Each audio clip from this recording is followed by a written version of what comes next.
Hola, buenos días. Estamos aquí en un nuevo capítulo referente a los cátaros y a los templarios. Y como ya dijimos cuando hablamos de María Magdalena, que hablaríamos de ellos como segunda parte y en referencia a la conexión de María con este movimiento, pues quiero hablaros un poquito y en líneas generales, como siempre, para dar una versión de la verdad acerca de este tema, que como sabéis, no deja de ser una versión de la verdad. Y como sabéis, cada uno tiene la suya y simplemente aquí se expone para informar y para daros conocimiento de algo muy interesante, al menos a mí me lo parece, y espero que lo disfrutéis mucho y que os sirva por si en algo os resuena para vuestra vida o para vuestra sabiduría. Así que sin más, comenzamos. Bien, los cátaros y templarios. Los cátaros eran un movimiento espiritual en la Edad Media que promulgaban la Iglesia del amor, el mensaje de Jesús y el amor al prójimo. Un pueblo pacífico por sus acciones, el cual respetaba la naturaleza y comulgaban con el medio ambiente. No tenían unas reglas estrictas como por ejemplo en otros movimientos espirituales, como por ejemplo el católico, y no había una serie de dogmas que lo hacían más intenso e inentendible.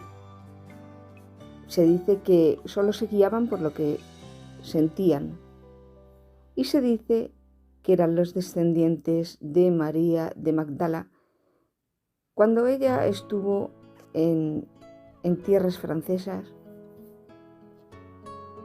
proclamando el mensaje de Jesús, y de ahí que se extendió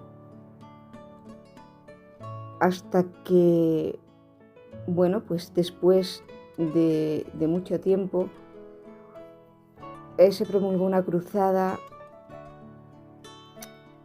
para los cátaros que terminaron en la quema en 1209 por la Inquisición. Los cátaros huyeron de Francia a Cataluña, Aragón, y con ello comenzó una nueva era con los cátaros. Ellos se consideraban la Iglesia del amor puro y verdadero. Era el catarismo una forma de vida mucho más simple y sencilla. También se les relaciona con los templarios. Los templarios, que es la familia que consideró cuidar el mensaje de Jesús, conocidos por esa cruz roja. La misión de los templarios. En 1118, la Orden de Cristo custodiaba el Santo Sepulcro y el Santo Sudario. Custodiaban las religiones de la cristiandad. Eran muy poderosos y era la misión suprema de María Magdalena. Este movimiento cátaro y templario, que es como si dijéramos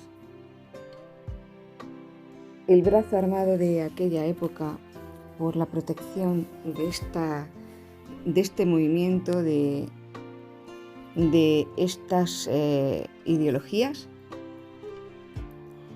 también fueron perseguidos por la Inquisición. Al final tanto los cátaros como los templarios terminaron en la hoguera por la persecución de la nueva Iglesia católica. Francia expulsa a los judíos de sus tierras y como último, después a los templarios.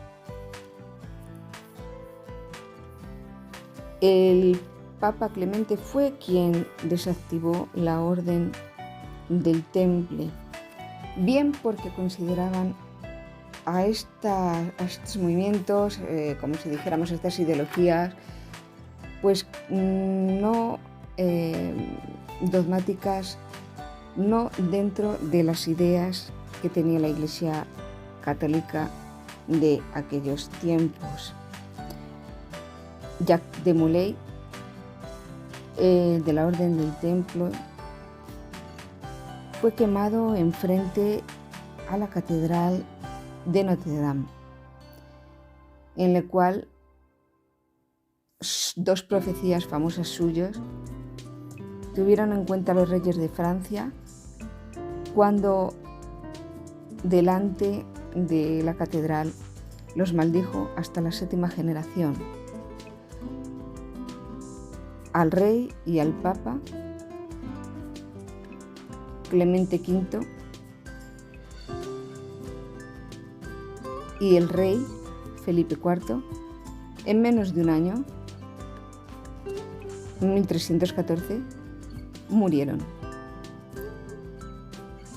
7 años después de la quema del último cátaro, dentro de 700 años, una profecía y el último cátaro prometió que volverían.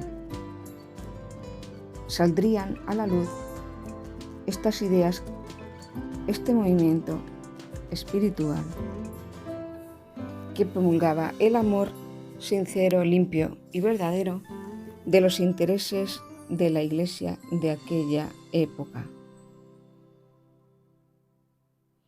Fue en el Concilio de Nicea, en el 325, donde se impuso el cristianismo y el emperador Constantino eligió los 4 evangelios.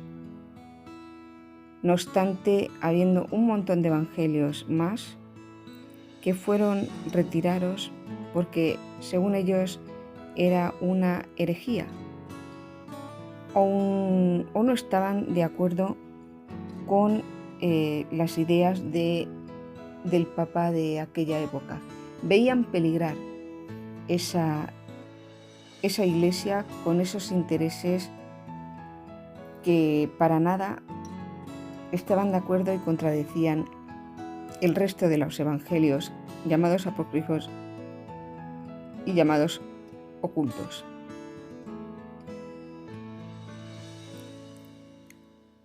Sin embargo, sabemos que en estos 4 evangelios que quedaron conciliados de ahí en adelante, Lucas no conoció a Jesús y a la hora de escribirse pasaron por muchas manos distintas muchos años después, a través de los siglos, y quedaron reflejados al final como evangelios canónicos. Fue Santo Domingo de Guzmán quien quiso convertir a los cátaros al catolicismo, y para eso se encomendó a la Virgen, y fue la Virgen la que le mostró la imagen del rosario. Por otro lado, parece muy contradictorio. Aquí hay cosas que se dicen que, bueno, según la historia de la actualidad, no lo reflejan de esta manera. Claro, teniendo en cuenta que los historiadores solo podían informar según lo que estaba ya plenamente establecido, no es hasta años después cuando se empieza a sacar a la luz los evangelios apócrifos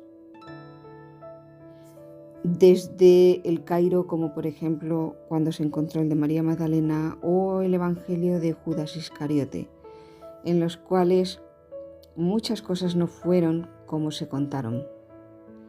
Por lo tanto, no podemos saber a ciencia cierta cómo es la verdad absoluta, pero sí podemos dar la versión de la verdad, que es para lo que aquí estamos comunicando y para que cada uno pueda poner sus propias opiniones y por supuesto cada uno establecer su verdad, dando a conocer detalles que se nos puedan escapar. Por lo tanto, cualquier comentario que se deje siempre es interesante. Todo lo que sea aprendizaje siempre es interesante.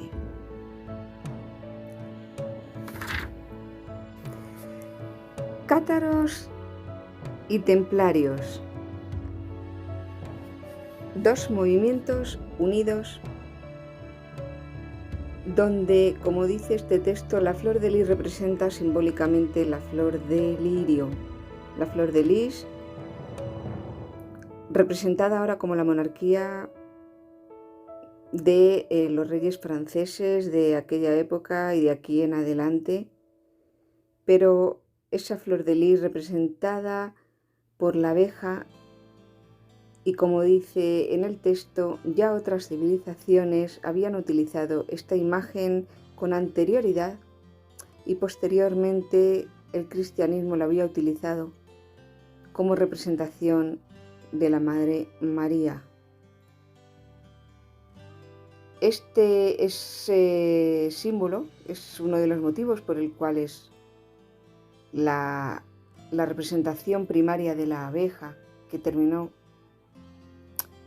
convirtiéndose en la flor de lis, se consideraba un símbolo femenino sagrado.